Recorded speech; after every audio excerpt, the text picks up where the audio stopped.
I guess I need to go ahead and hit this. I really truly do. To give my new listeners something to try to comprehend and understand.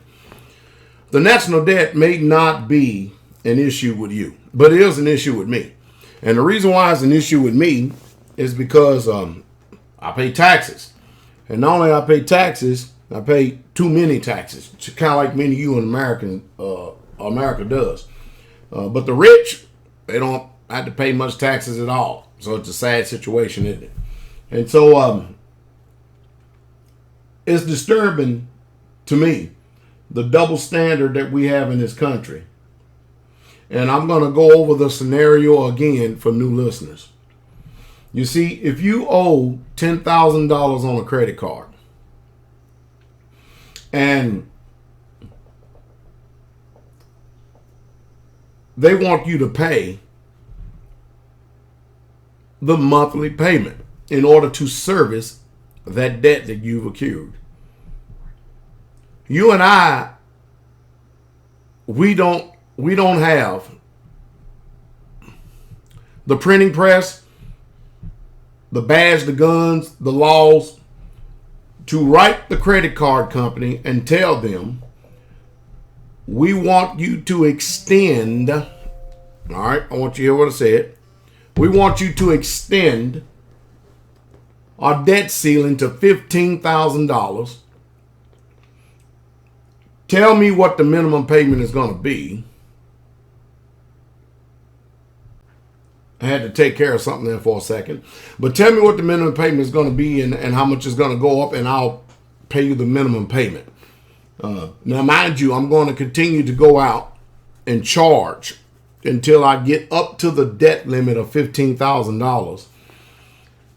When I get to the $15,000 mark again, I'm going to come and to your front door again, creditor, and I'm going to say, I need for you to actually extend my debt to $17,000.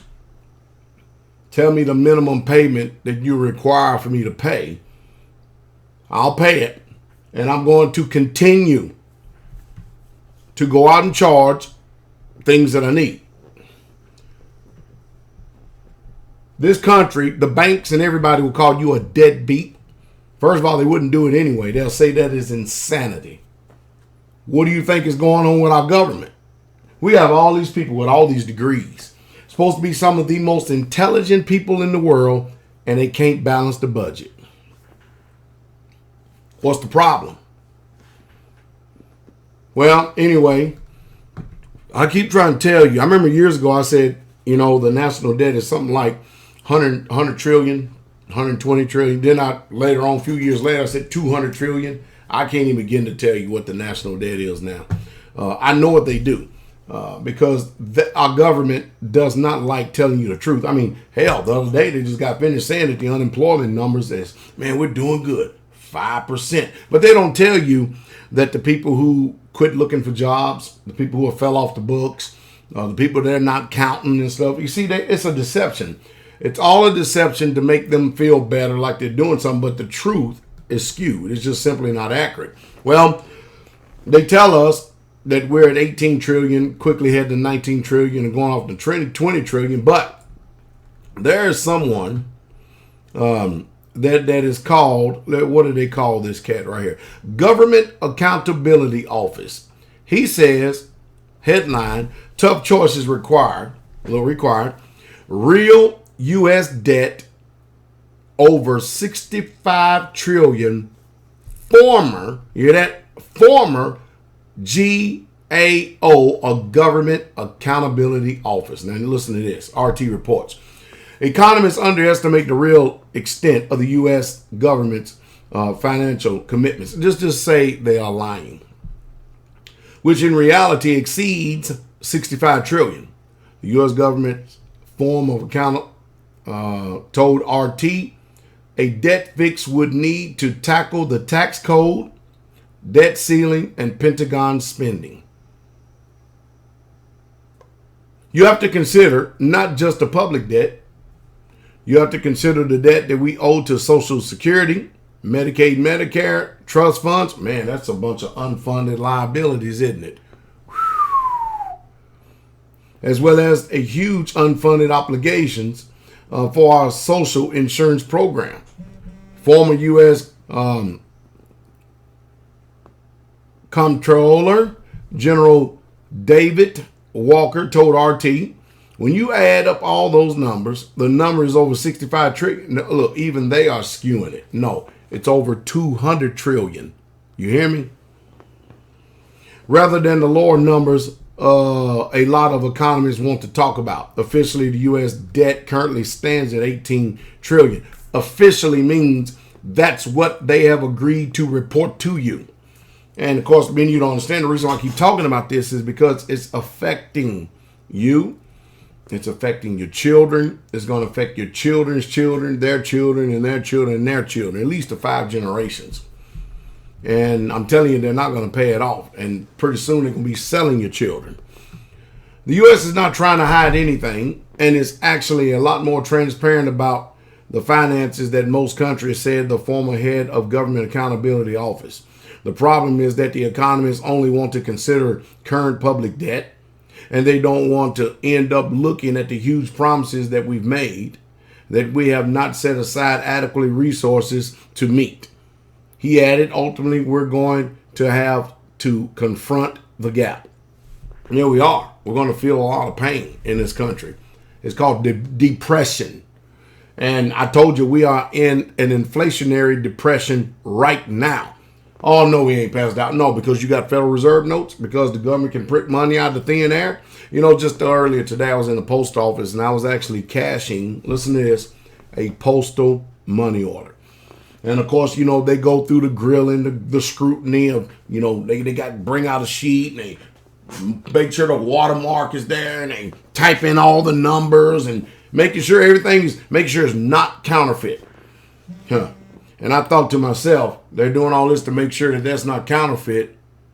Yet the Federal Reserve notes that they do business with every single day is counterfeit. We are just so messed up as a people. We don't know where we're coming and going. We simply just don't. Walker serves as the Comptroller General between 1998 and 2008, serving under President Bill Clinton and George W. Bush. And name change of GAO from General Accounting Office to Government Accountability Office. Wonder why I did that, huh? Happened during his tenure, and he was champion fiscal responsibility for years.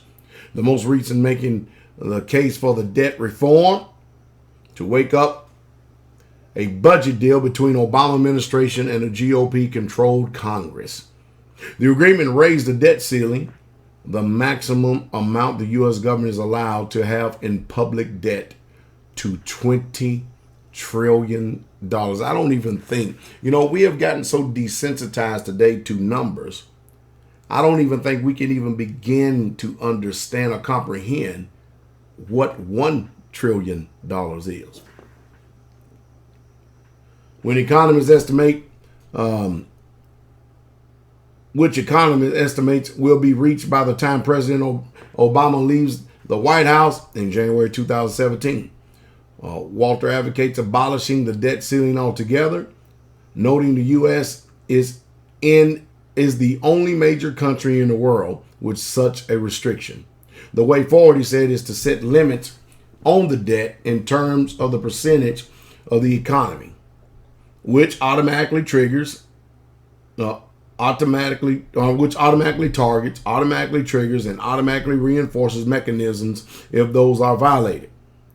A combination of lower revenues due to 2008-2009 recession and in the increase of government spending, especially on major military operations. See, that's the problem. That's the reason why they're not going to stop kicking the can down the road, is because we're Rome. We have too much of a military presence and power all throughout this country, all throughout this world.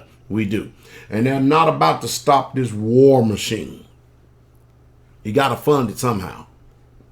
And so They create issues to tell you the reason why that they're over here in this country, occupying this country with military presence.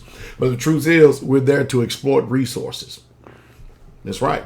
Now, anyway, let me go on here. Oh, man, I forget what. All right. Has driven the public debt up under President Obama. Walker says that the high debt to gross domestic product, GDP, ratio is a drag on the economy and has slowed down the recovery. There is no recovery. Reforms could make it possible to reduce the U.S. debt to 60% or so if the GDP by 2030 or 2035. They are lying to you. There's no way. I tell you what, it can happen. We're going to have to experience depression in this country from 2015 to 2035. That's what we're going to have to experience. And most of you don't even know what that is. The good news is that the U.S. does not need to pay off the debt entirely, only ensure that it can continue to service the debt. The example I gave you from the beginning of the video. Just pay the interest on the debt, and that's it. That's all you're required to do, USA. The bad news, the required reforms would have to tackle the three sacred cows of U.S. politics. The arcane tax code, social services, and the Pentagon budget. We have to reform our tax system. We have to restructure our social insurance programs. And we've got to rationalize our defense spending over time, Walker says. We have the largest economy on earth. We're a very powerful nation. We can solve this problem, he added. But it's going to require tough choices, and we need to start sooner than later. Yeah, the tough choices is if you leave money in a bank, anytime they want to pull the plug, the money that is in the bank, it belongs to the government. After all, if it's not in your hand, if it's not in your personal possession, it does not belong to you.